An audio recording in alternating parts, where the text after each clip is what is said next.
Hello my dear students. Now today we discuss about the moment of energy of a uniform circular disk. Means अब हमें ये बताना है कि किसी डिस्क अगर किसी एक्सिस के अलॉन्ग रोटेट कर रही है तो उसका मोमेंट ऑफ इनर्शिया क्या होगा। ठीक है, तो मान लेते हैं एक यूनिफॉर्म डिस्क है जिसकी रेडियस इनर रेडियस x और outer radius r। Outer radius क्या है? r है। ठीक है, और इसकी जो विड्थ है वो कुछ है dx है। इसकी जो विड्थ है वो कुछ हमने क्या मान ली है? dx मान ली है। और ये y डैश यानी कि जो एक्सिस हमने माना है इसके अलॉन्ग रोटेट कर रहा है। ठीक, तो हम क्या कहते हैं? Area of disc. सबसे पहले we discuss about the area of disc. तो एरिया ऑफ डिस्क क्या होगा? पूरी होल डिस्क का रेडियस कितनी है? कैपिटल आर है आउटर रेडियस, तो क्या आ जाएगा? Pi capital R square. और मास पर यूनिट एरिया आप निकालते हैं, जैसे कि मास पर यूनिट एरिया क्या आ जाएगा? m upon pi R square. ठीक है, अब हम मान लेते हैं we can imagine the disc to be made up of large number of concentric rings. यानी कि जब भी कोई डिस्क बनती है तो large number of concentric rings से मिलकर के बनती है। जैसे ये एक रिंग है, फिर दूसरी रिंग है, फिर तीसरी रिंग, ऐसे यहाँ पे रिंग, यहाँ पे रिंग, यहाँ पे रिंग, यहाँ पे रिंग, इस तरह से पूरी एक डिस्क बनेगी। So we can imagine the disc to be made up of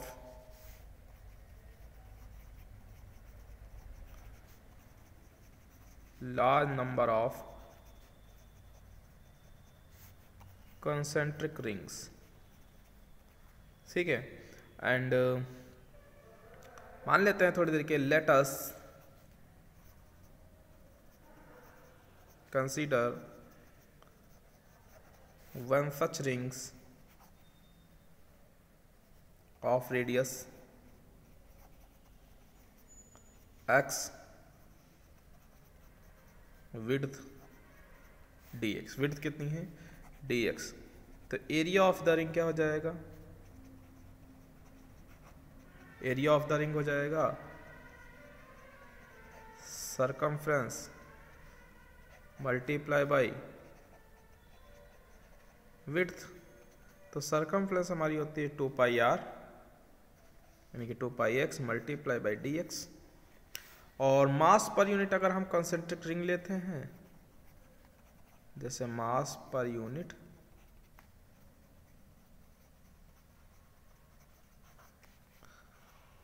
concentric ring निकालें तो यहाँ पर हम मास मान लेते हैं, इसको स्मॉल m मान लें, और small m is equal to आ जाएगा m upon pi R square 2 pi X into D X. ये mass per unit rings concentric ring है जो उसका हमने निकाल लिया। ठीक है भाई, ये सरकमफ्रेंस ये जो हमारी डिस्क था उसका एरिया इंटू मल्टीप्लाई बाई इसका। ठीक, तो ये आ जाएगा। ठीक, तो इसको ऐसे लिख सकते हैं 2 पाई से पाई तो कैंसिल हो जाएगा, क्या आ जाएगा? 2mx upon R square into D X, ये आ जाएगा। ठीक है, अब हमें निकालना क्या है? Moment of inertia. ले लेते हैं moment of inertia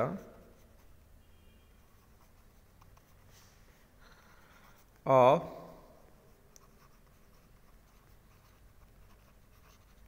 concentric ring about the axis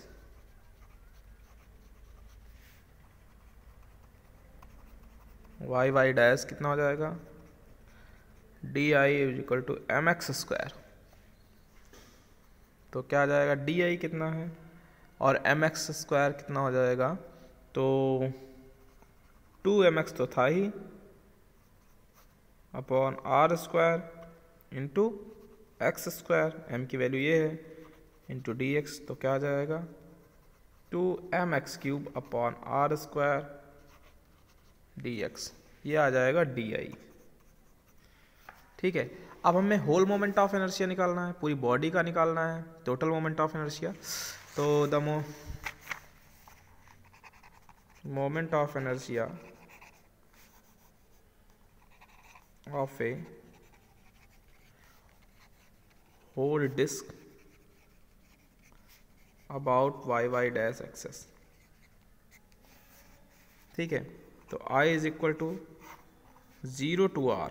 देखो मिनिमम कितना जा रहा है, यहाँ तक जितनी रेडियस कितनी हो जाएगी, मिनिमम 0 हो सकती है, मैक्सिमम r तक एक्सटेंड करेगी। तो 0 to r two mx cube upon r square dx। तो 2m और r तो हमारा कांस्टेंट है, तो इसको बाहर कर लेते हैं। 2m अपॉन r स्क्वायर, अंदर क्या बचा, 0 to r x cube dx। और dx x क्यूब का इंटीग्रेशन होता है x की power 4/4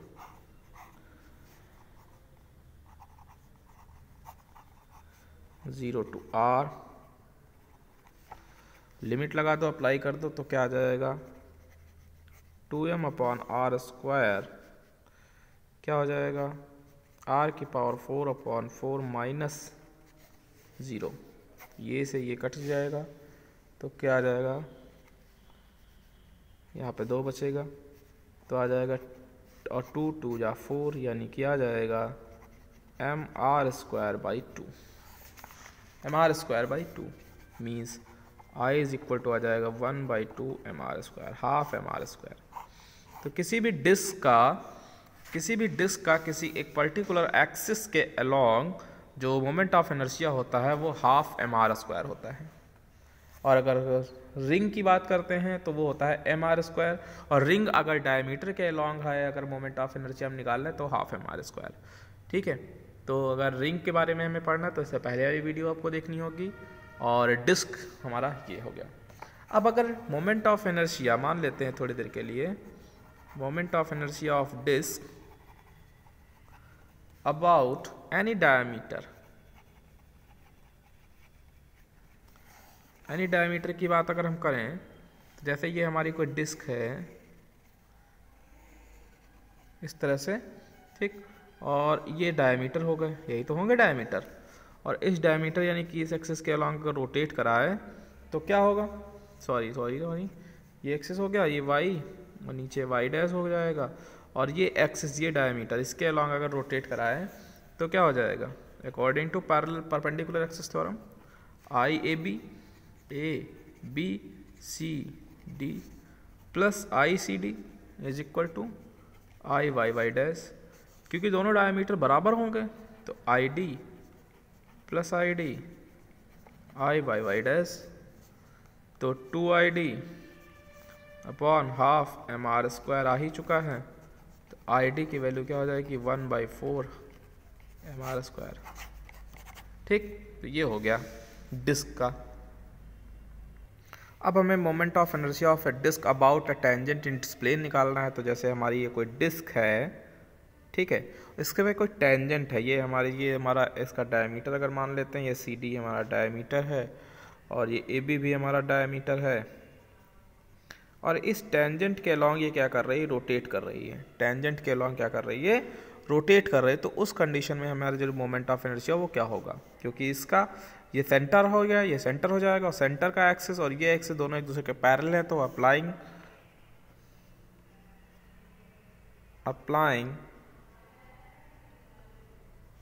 theorem of parallel axis. ठीक है, तो हमारा होता है वो क्या हो जाएगा,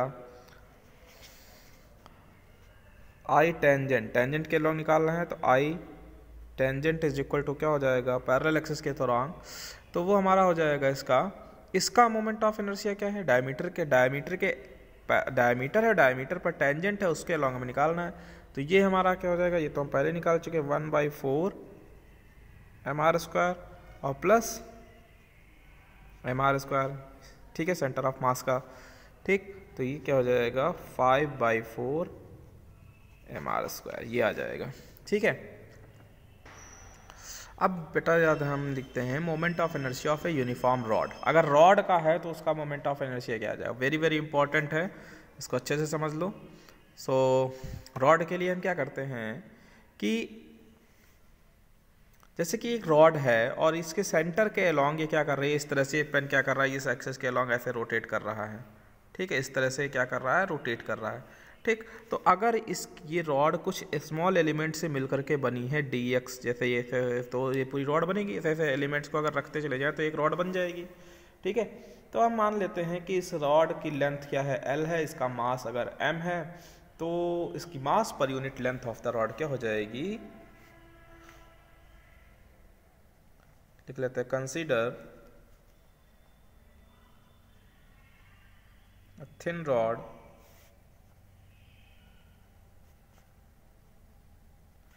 having mass m and length l, then the mass per unit length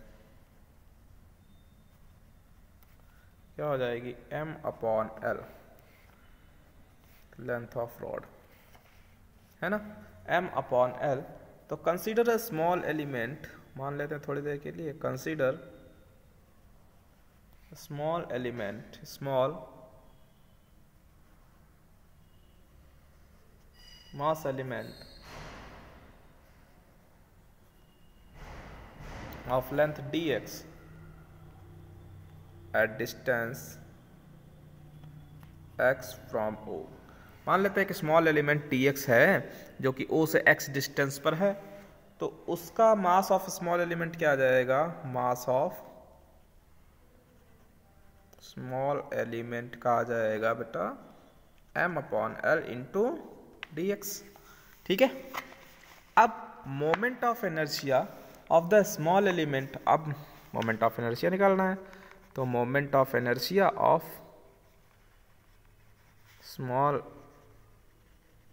element dx about y dash axis, so आ जाएगा डी आई, क्योंकि स्मॉल एलिमेंट के निकालना है, तो D I is equal to क्या हो जाएगा, मास मल्टीप्लाई बाय डिस्टेंस का स्क्वायर, यही होता है ये फॉर्मूला। तो मास हमारा क्या है, m upon l D x multiply by x square, है ना। और इसको हम सॉल्व अगर करें तो ये आ जाएगा। अब हमें अगर टोटल मोमेंट ऑफ इनर्शिया निकालना, या इसको हम ऐसा लिख सकते हैं M L x square D to D X, ठीक। अब अगर हमें टोटल मोमेंट इनर्शिया निकालना है, the whole moment of uniform rod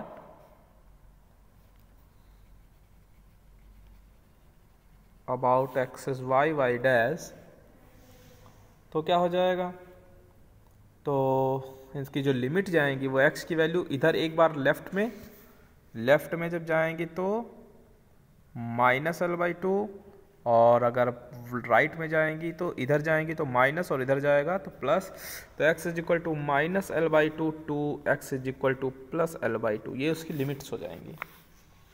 so I is equal to integral D I और minus L by two to plus L by two, ठीक है।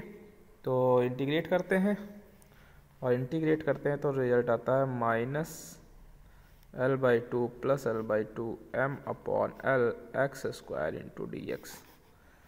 सो M upon L हम कॉमन आउट कर लें, ठीक है। तो अंदर बचेगा माइनस का एल बाई टू प्लस का L by two x square D x M upon L minus का एल बाई टू प्लस का L by two, x square का इंटीग्रल क्या होता है, एक्स स्क्वायर का इंटीग्रल, ये थोड़ा कट कर दो, एक्स स्क्वायर का integral X cube by three, limit चढ़ाओ, minus L by two plus का L by two, so M upon L क्या हो जाएगा, L cube by two multiply by three, नहीं एल क्यूब बाई टू, ठीक है, minus L cube by three, तो ये आ जाएगा रिजल्ट हमारे पास आ जाएगा M upon L L cube by eight minus minus plus L cube by 8 है ना। सो m upon L, L cube 2l cube upon 8 4 L square, तो एम एल स्क्वायर अपॉन, यहाँ पर 3 था तो इस 3 को अगर हम बाहर कर लें, सॉरी 3l, तो ये 3l आ जाएगा, तो 3 मल्टीप्लाई बाई 4 यानी कि आ जाएगा हमारा 12। तो आ जाएगा हमारे पास जो I is equal to moment of inertia rod का क्या आ जाएगा, एम एल स्क्वायर अपॉन 12। ठीक है, ये हो गया। ठीक, ओके। अब अगर इसी रॉड को मोमेंट ऑफ, अगर हम परपेंडिकुलर एक्सिस के थ्रू अगर किसी एक एंड के अलॉन्ग अगर हम घुमाएंगे, जैसे ये है, और इस पेन को अगर हम इसके अलॉन्ग, इस निब के अलॉन्ग अगर घुमाए इस तरह से, और फिर यहाँ से ऐसे, फिर ऐसे, तो ये हमारा आ जाएगा moment of inertia of a thin uniform rod about perpendicular axis through it's one and. So how can we calculate the MI of this, of such type of axis? So now we calculate the moment of inertia. Same process, initial process are same. So the moment of inertia, small element, यही आया था ना, ml dx into x square, यही तो आया था small element का, MI of small element, ये आया था M L D x upon x square. बस इसकी लिमिट्स में थोड़ा वेरिएशन हो जाएगा, I is equal to integral D I, और लिमिट्स क्या हो जाएंगी, अब बेटा यहाँ पर लिमिट्स हो जाएंगी, क्योंकि सेंटर के अलॉन्ग हम नहीं है, यहाँ पर माइनस और इधर प्लस वाला केस कोई नहीं आएगा। अब इधर क्या हो जाएगा, जीरो हो जाएगा, क्योंकि स्मॉल एलिमेंट इधर इधर आएगा जीरो, और मैक्सिमम कहाँ तक जाएगा, एल जाएगा, यानी कि लिमिट हो जाएंगे 0 टू एल। और डी आई हमारा क्या है, 0 to L M upon L x square D X, और we calculate, so M by L equal to x square 0 to L D X, और X cube upon 3 M upon L 0 to L. Limits apply कर देंगे, तो M upon L, L cube by 3, तो L से बचे cut जाएगा, square आएगा, तो ये हो जाएगा एम एल स्क्वायर बाई 3, यानी कि I इज इक्वल टू आ जाएगा एम एल स्क्वायर बाई 3। ये हो जाएगा मोमेंट ऑफ इनर्शिया इसका। ठीक है, अगर ये किसी एक्सिस के अलॉन्ग, यानी कि किसी एक परपेंडिकुलर एक्सिस के अलॉन्ग अगर रोटेट करती है तब के लिए। ठीक है, ओके। सो आज के लिए इतना ही, थैंक यू।